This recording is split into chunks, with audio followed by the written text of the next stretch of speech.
das coisas que sempre me fascinou no mundo da teologia foi o uso de alguns vocábulos especiais para expressar verdades divinas. A teologia como um todo está repleta de termos técnicos e cada um deles daria praticamente uma tese doutoral só a seu respeito.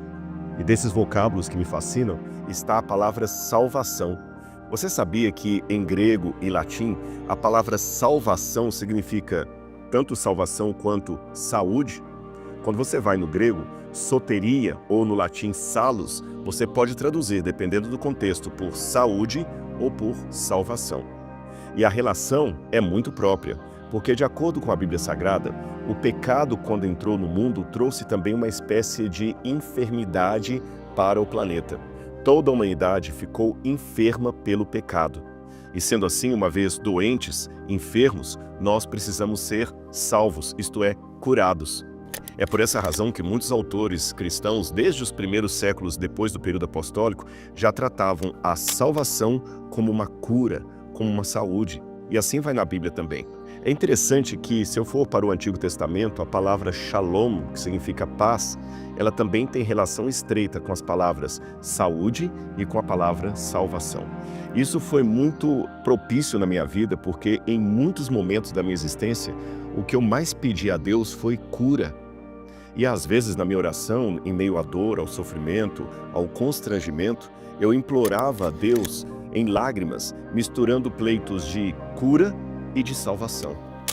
Há uma passagem da Bíblia que ilustra bem essa verdade que eu estou apresentando para vocês. Ela está no Evangelho de Lucas, capítulo 5, versículos 12 em diante, que conta a história de um leproso que se aproximou de Jesus. E a Bíblia diz assim: aconteceu que, estando Jesus numa das cidades, um homem coberto de lepra veio à sua presença.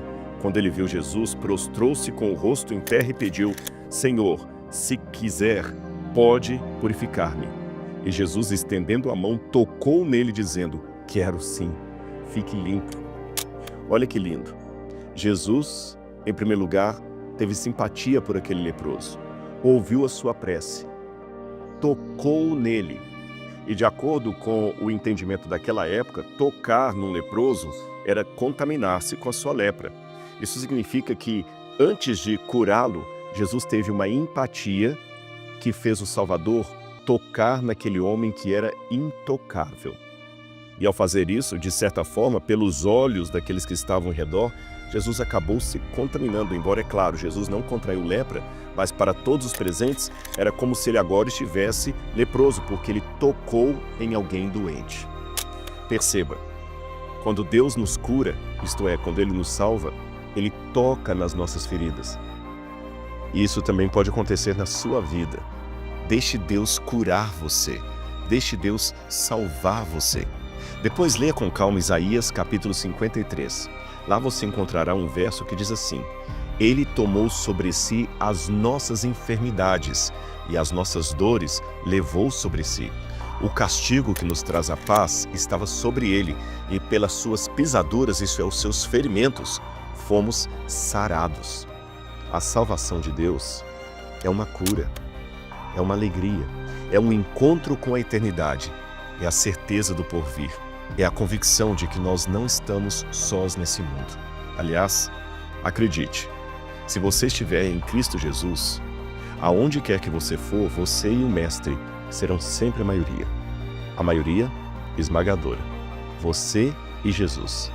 Que Deus possa, nesse momento, conceder a você a paz, a sabedoria, a salvação, possa conceder a cura. Cura para as dores emocionais e cura também para os problemas espirituais. Que Deus esteja na sua vida, hoje e sempre. Aceite a Jesus como seu Mestre, o seu Salvador e aquele que cura a sua vida.